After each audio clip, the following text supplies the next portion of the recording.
大家好，我是吴薇，欢迎回来大声。今天这期节目呢，还是我们大声台湾访谈系列的一集。今天我要呈现的这个节目呢，是我在台湾6月份的时候在台湾采访的班志远。班志远呢，英文名是 David Baldusky， 他其实是个美国人。可是呢，他不但有一个让很多人非常熟悉的中文名字，他也是在整个英文世界分析中文媒体这个领域必须知道和不可绕过去的一个人。因为他第一说非常好的中文，他是可以从细节上从文本上分析人民日报的，就是他的中文可以到达文本分析的非常细微的层面。第二呢，就是他在20多年的时间里一直在阅读分析观察和理解中国媒体，就是他目睹了中国媒体过去20年从市场化媒体的改进，到调查报道的兴起，到博客时代、论坛时代、微博时代、微信时代，到整个习近平后期这些新的控制变化发生之后，中国媒体的全面衰败，这个过程他目击了，极度的深刻的了解了，也在持续的写作分析这些现象和现象背后的原因。我们这次在台湾呢，也是在他的办公室做了一次深入的采访。他跟我聊的话题呢，其实是最近的一个网上很重要的话题，就是中国消失的公共话语和消失的中国网络公共空间。这样一个美国人，他为什么可以如此细节地关注中国媒体？还有在现在新闻审查、言论不自由和互联网技术控制各方面都仍然很严苛的时代，媒体人还能做什么？我们关注中国媒体还应该干什么？甚至为什么还要关注中国媒体和公共话题？我希望大家能喜欢我们这2期节目。反正我自己是觉得非常非常温暖的。我也特别感谢我在世界的很多角落有像班志远 David 这样的朋友，让我觉得吾道不孤，我们其实都在做同样的事情。好，谢谢大家，请看节目。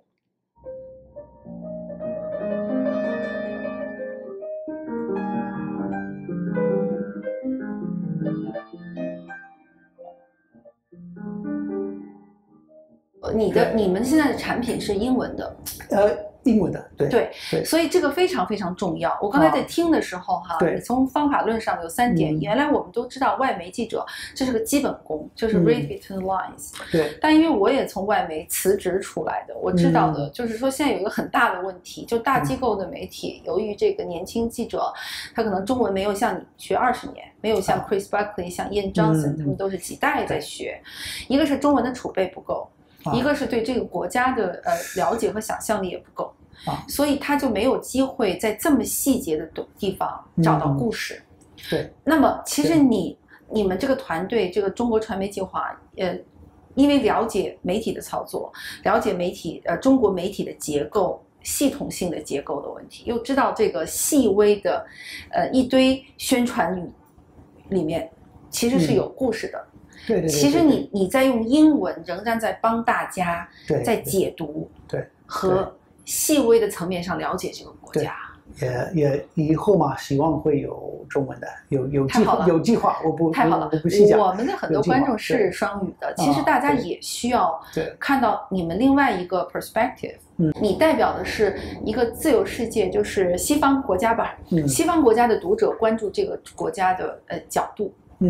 对，是吧？是的。所以你觉得其实，看人民，然后第二个我刚才听的点就是说，人民日报，解读中国的关键问题，就你不能因为烦它，你就不去研究它。对啊，要了解它的，我觉得提法是特别重要。其实，这一点我当然是受那个提法的意思。提法你知道吗？提法你有的时候。这翻译成 framing， 就给架构嘛，是吧？对，提法，但是提法就是习近平这是新时代中国社会，这是中国特色社会主义思想嘛，提法。然后对这个提法，习近平在努力坚持习近平思想。那很多比如说外国学者可能会就是做那个学术论文的时候会说习近平 thought。但是我做一个就是这个提法，这个 discourse， 就是话语方面的一个专业文本分析。我觉得这是已经太过分了，还没有习近平到，这没有的，是我们只有习近平新时代中国特色社会主义思想，到我们有习近平思想或者习思想那个时候，那肯定是再集权，肯定是，所以这可能是有点对很多人来说，就是太 specific， 这是太详细的，但是非常重要。中国确实是这样一个政治体制，这是很重要，就是要了解这个中国传媒，甚至中国政治，甚至中国要了解的一件事情。我刚才从前面开始说神秘嘛，神秘这两个字又可以概括。当你对比如说我10几岁开始对中国感兴趣的时候，这个神秘是吸引我的一点，是吧？中国很神秘，但是现在中国很大的，他想讲好中国故事，他想有这个就是软实力，在中国有影响力，他还是靠我那个年龄10几岁的这个神秘，做跳舞啊、舞蹈啊这些东西啊，完全是没有办法吸引大人的。他把我们当小孩嘛，我还是爱中国文化的，是吧？我还是爱中国语言，甚至爱分析人民日报上的这些提法，这些垃圾的，不是人语嘛？它不是人的语言，不是人话，说的不是人话，特别奇怪的语言。共产党一直在说要改变这个方法，要这个形式主义要改变，没有办法改变，因为这个形式主义的在语言本身就是他说红色基因，它就是他的基因。就是在他的习近平没有办法在外面公开的说人的语言，没有办法，是吧？对，但是我刚才说这个神秘，所以我觉得中国很多问题现在就是这个神秘，一方面他想用一种神秘来影响我们的。但是很多时候他就变成那个对外宣传这个内宣化，是吧？他是有这么一个说法，他不知道德国人想要看什么，也没有做过一个 focus group， 问了德国人、法国人、美国人，你想要看什么新闻？然后我们还是怕嘛，因为觉得他会有影响力。但是我们自己做媒体都知道，有影响力，你想把大声做大嘛？你还是要有分析啊，你要自己的作业吧，这是这是特别难的事情嘛。但是中国还是一般都是就是一个方式一个 plan， 就是全世界就去做嘛，用神秘，就是外国人想看 dancing， 外国人想看那个什么的，我们都知道，我们看的那个大外宣的是什么样的，是吧？这种神秘，但是我们很多人就是想真正的了解中国，我们现在只依靠这是神秘的语言，这是很大的问题。我觉得这是我曾经写过一个东西，就是说那个习近平要说真话，就是真话不是说你要说 say things that are true， 是吧？就是要用一种就是人的语言。因为我就是看了，好像当时这是去年吧，去年暑假的时候，有华盛顿邮报的一个报道，是说他是分析官方的上面的语言，说准备战争了，他是这样的一个结论嘛。但是很多时候这是一个问题嘛，我们看那个共产党语言，这是看不出他的意思，真正的意思，他是故意的，对台湾怎么样？就是有故意的这方面，他是故意的，对，是的，他就是在绕，他变得特别危险的，就是带给世界很多危险嘛。因为你到华盛顿嘛，这谁都在猜测，然后谁都在学习怎么样了解，然后谁都要开始一个研究人民日报，太多了。现在以前我们做这个研究提法的东西，人家从外面看觉得怪怪的，为什么？钱老师这班志远要这样做吗？为什么感兴趣？现在他们都在做嘛。但是不是分析，不是揭开人民日报，而是就是智能翻译 AI 翻译，或者有很多我不提出这个名字嘛。但是一些项目，他说是要解读，但是他是 repeat，那你说你光看人民日报说王毅到了什么地方啊，习近平到了什么地方，习近平说了什么话，就没有什么价值吧？你必须要 read between the lines。对，他说全过程民主，中国有全过程民主，是吧？所以我们就研究，你可以搜索全过程民主吧，看你找到其他的《求是》《人民日报》的文章，会解释一下，我们怎么看民主啊？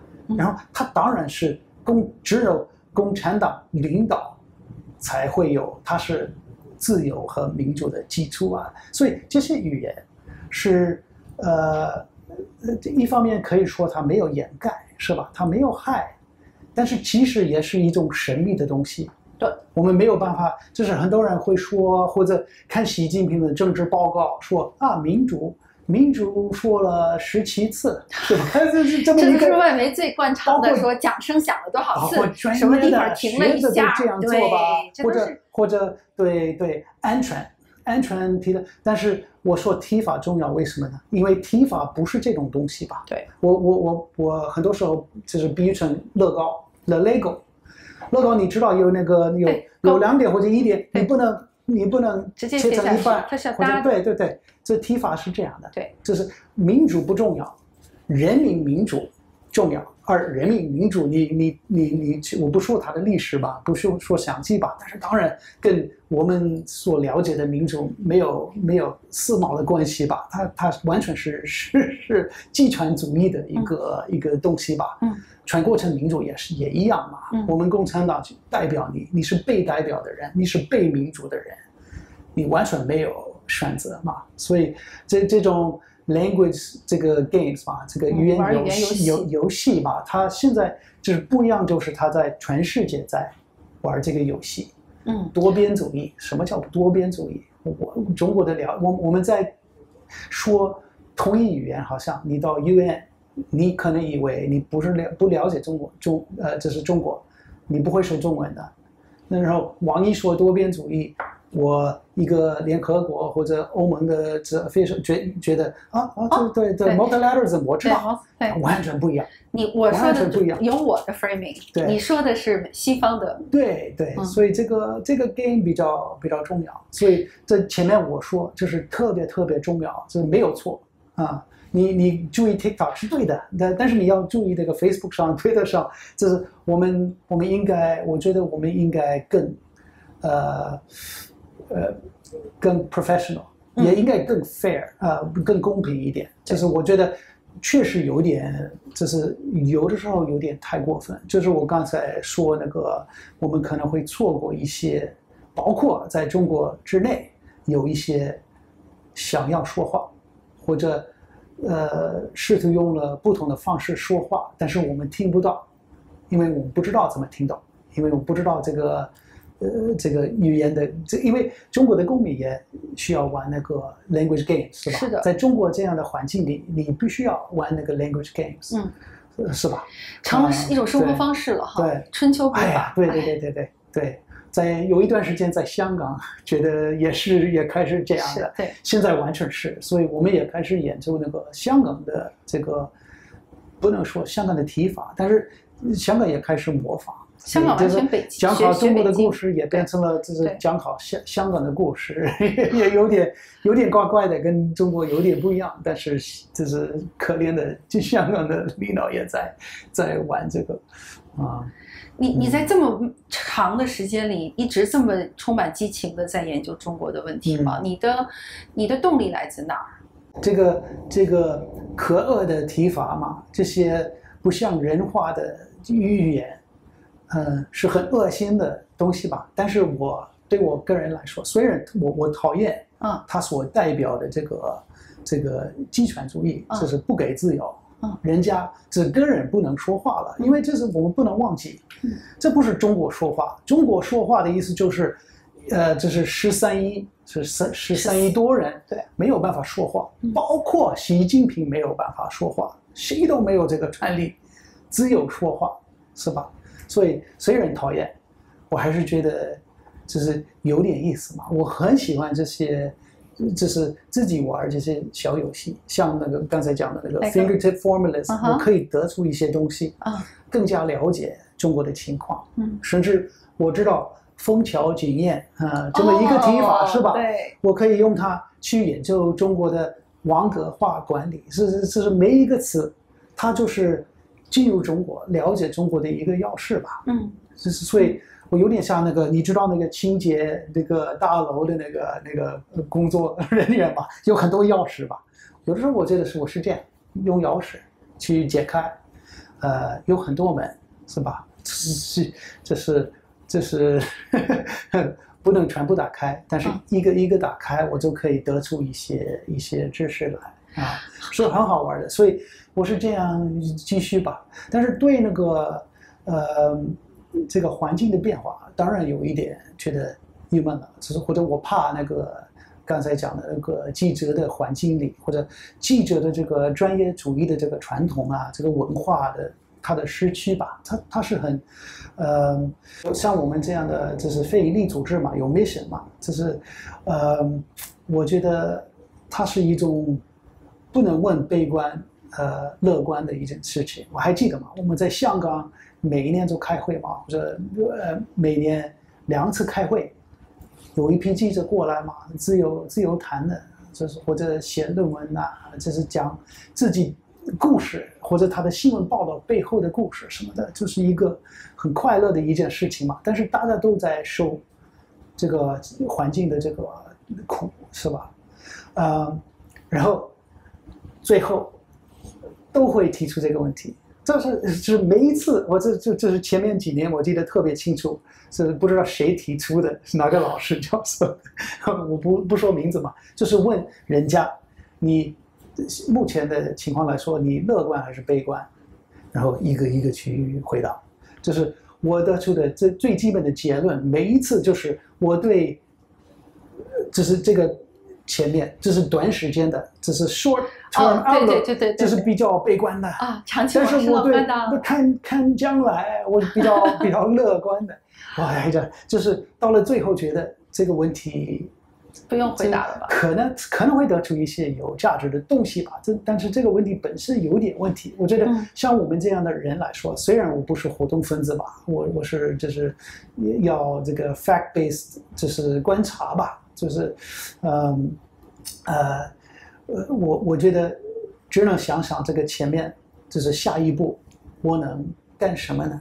因为这也是我真的从中国的记者学来的一点东西吧，就是因为他们都是这样。你说我不能报道这个事件，好，我能做什么？下了这些警令，不能报道，不能报道，不能在场报道，用新华社的通稿。好，这个关于这个就是什么城市的市长的腐败问题，没有说不能做。现在两会快来了哈，我们先研究吧。两会出报道的时候，两会的时候去报道不行，我们还是保护好不让外面知，就是有很多技巧吧。它是下一步怎么办呢？下一步就是每一个环节就是凭自己的理想主义，自己的感觉，就是对。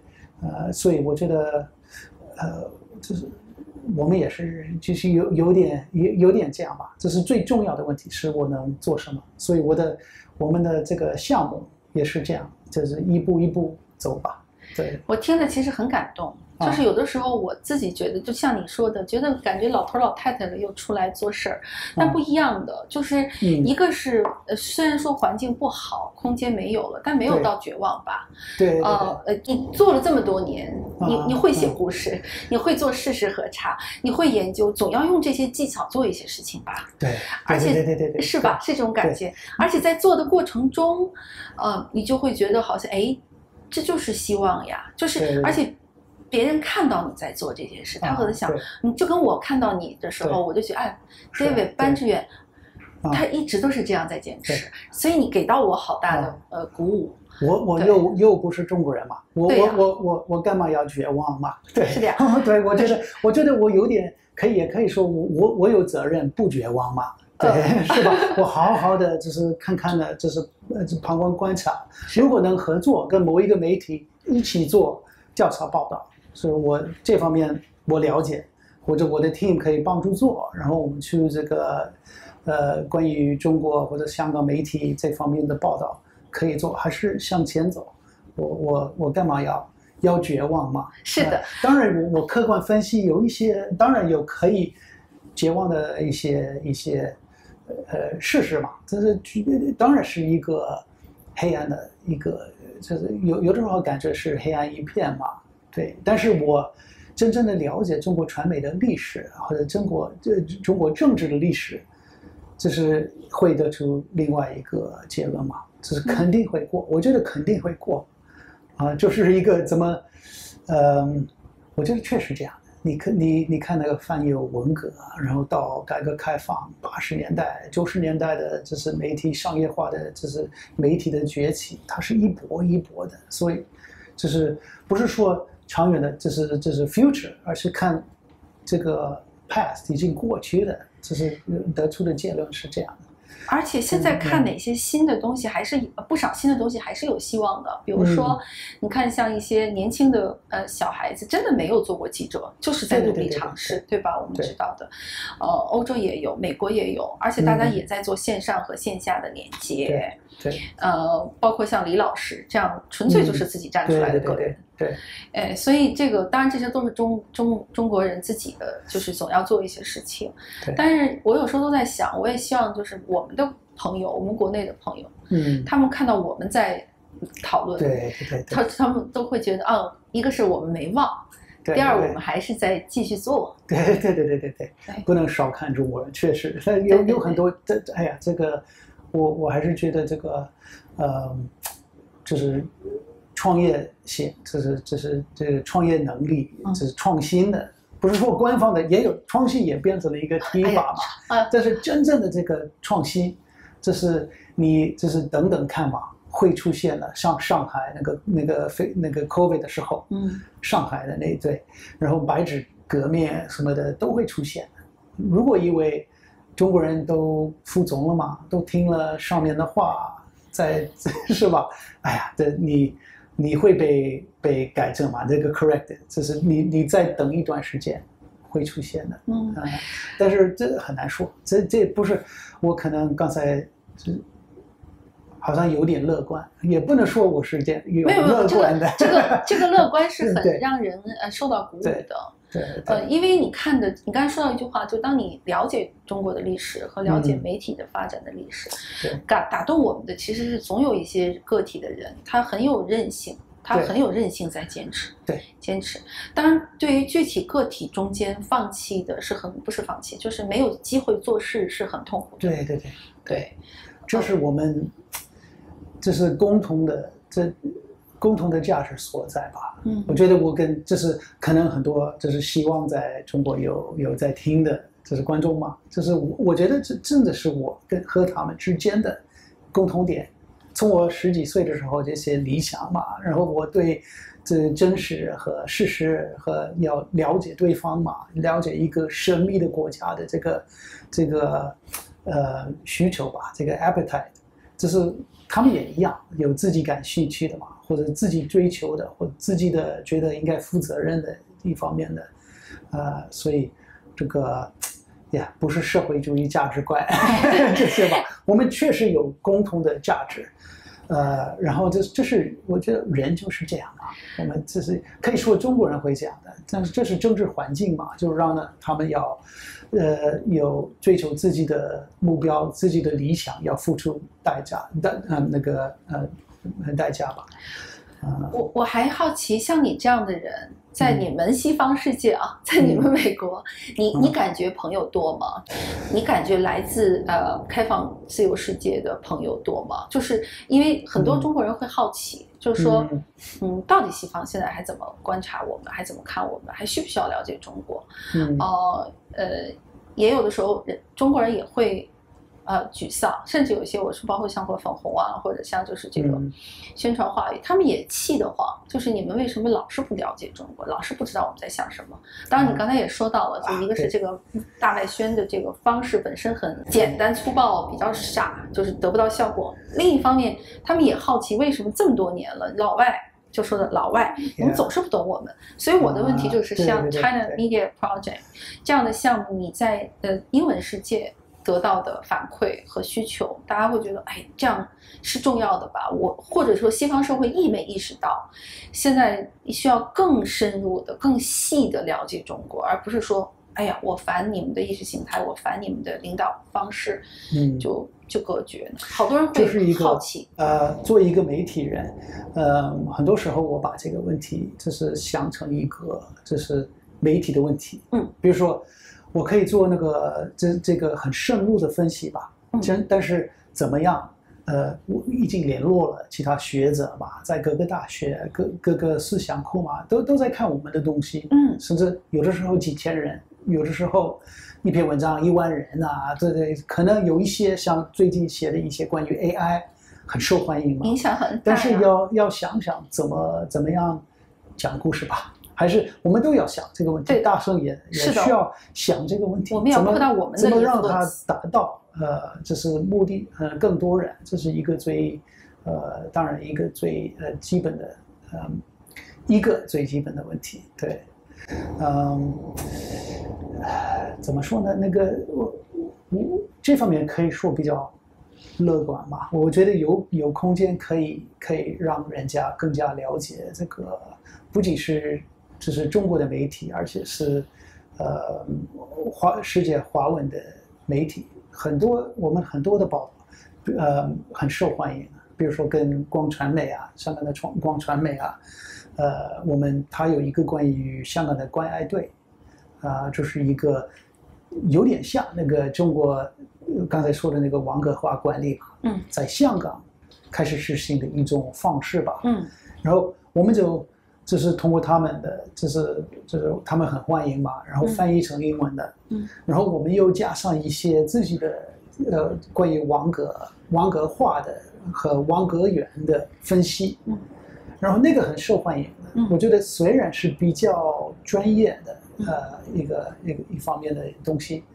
比较受欢迎的所以我觉得可以，也不需要大众化嘛，不要但是要影响那些比较有影响的人这是可以说是我们项目的目的吧。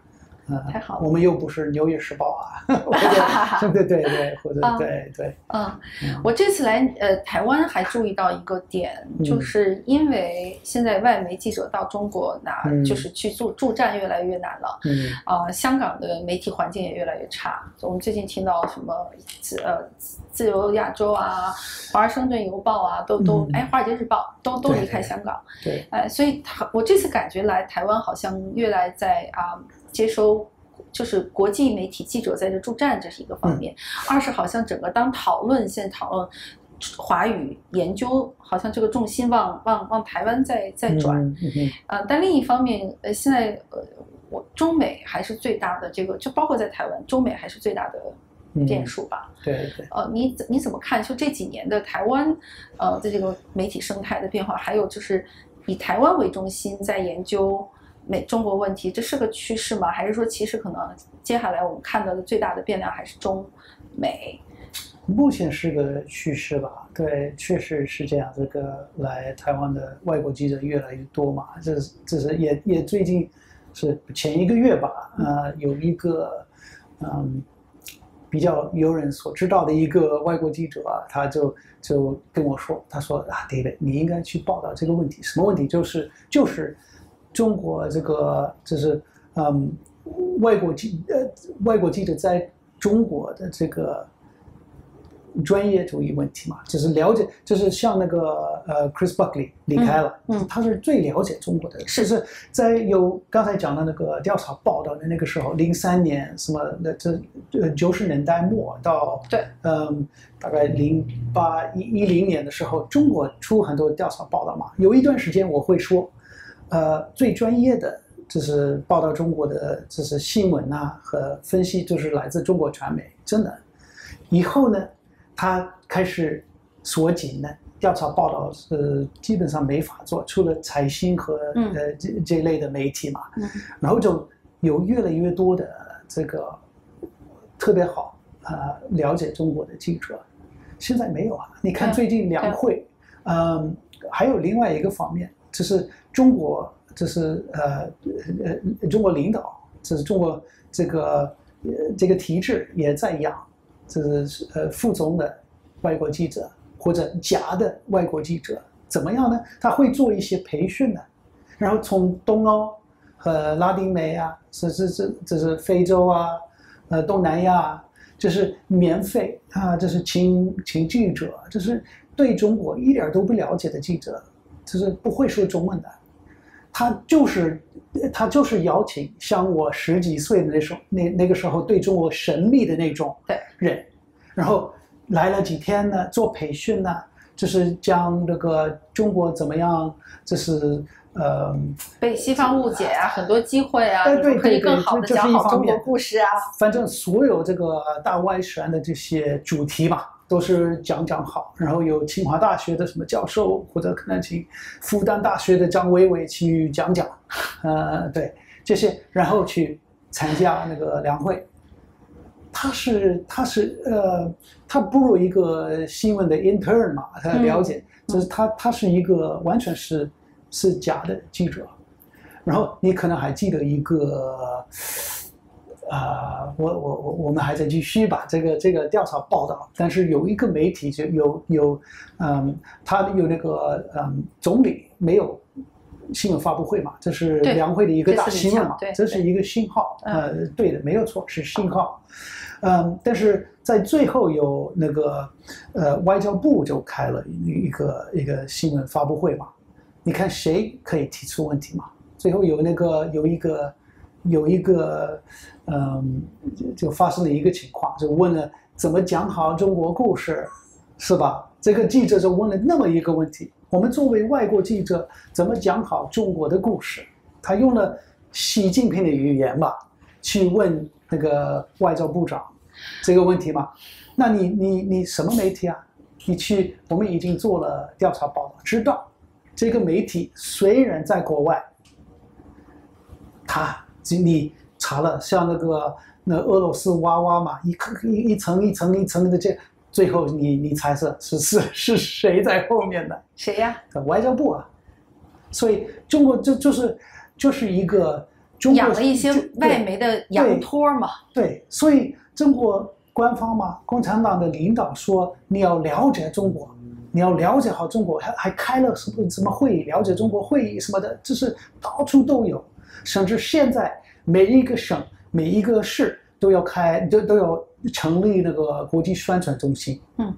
这是那个大外宣的这个责任。不仅仅是新华社那个中央的媒体的责任，而是地方的责任。是的，我们都要一块儿去。是的，但是他想要神秘，这奇怪嘛？你说要了解中国，但是一方面你想我们了解一个中国的神秘、伟大、5000年的历史，漂亮的跳舞啊，然后少数民族出来穿那个服装啊什么的，这是神秘的中国。你要我们的像我当年的小孩停留在这样一个了解中国的一个情况下，这怎么可能吗？我们越进入中国，越跟中国手拉手走，像我这样的人，可以这样说吗？我全身都是，对呀，这是研究中国吗？半辈子都在研究中国。你要我一辈子做孩子吗？我还记得到了香港的一个记者还这样说：你不能让我们永远做傻子嘛？就是对他好像是这样的。我们不是傻子嘛？我们是公民，还付税啊什么？但是他就想要这样一个神秘，这是一个大的问题，我觉得。这个特别好，而且你说出来这个话，我觉得更有说服力。因为我一直是觉得这个问题的，就是整个国际媒体对中国报道，一个是越来越弱智，对，就是弱智，就是非常像 teenager 一样。对，二是因为他语言能力不够，他也没有这么 dedicate，就是这么认真的去研究这些字里行间，然后对中国的这个系统的外宣和输出也没有抵抗力，也没有对，所以就莫名还有养五毛，还有很多养五毛、傻五毛，什么那个我在中国什么我吃得好住得好，我回德国饿死了没暖气，什么很多这样啊。对他们怎么说呢？我觉得这是一方面，我有一点点当然了解，只是我也会看什么，也会有 CNN 的什么报道啊，这个标题就是取得太就是奇怪或者有偏见的，这是有啊。但是要知道，我觉得，很多这些就是养成的。我像那个，我从十几岁的这个小孩的，就是开始对中国感兴趣的这种神秘，你一步步走嘛，就是你越来越了解，你不会提问吗？你不会提问题，你会不会认出一些错误？而且呢，这是可能是一个文化差异吧。但是这也是很多程度是共产党就是所培养的这个长时间的，这是养成的一个差异。我觉得不是一个自然的差异，什么中国文化和这种，但是什么呢？说的太长，就是我作为一个美国人嘛，我觉得很多生活在自由社会的公民都会这样认为嘛。我对自己的国家什么责任吗？是不提问吗？是爱吗？是高兴吗？这个责任，这很多我特别讨厌那种社会研究，其实是中国90%以上的人说对政府满意。哎，为什么呢？我对美国政府不满意，这不是说美国政府有什么问题，也确实有问题，但是我的责任是提出这些问题吗？这就是我的责任吗？你对这个国家有责任，你爱他，你才要提问嘛。你爱他才会提问吗？所以我觉得人就是这样，不管对什么感兴趣，你就去，这就是你去了解，你去就是懂一件事情，就是一个提问的，就是一个 questioning 的一个过程嘛。对。所以这可能是很多像分红不太了解的一种事情，而且是养成一种就是说三癌吧，你知道那个爱打、爱恶、爱骂，你那个三癌就是我第一次看到是奥运的时候，有可能是香港一个学者，就是描述中国的这个大外宣和软实力的考虑吧。但是到了习时代，它就变成了一个最高级的，包括习近平也在用的什么呢？就是中国在历史里边，从鸦片战争以后，就是挨打解决了嘛，有强力军队，有然后那个挨饿解决了，经济发达了，改革开放什么的，但是挨骂还没有解决，就是解决这个三癌问题的最后一段。是吧？但是这是一种受害者的受害者心态状态吧？对，受害者的心态一直有的，一直养成这种受害的嘛。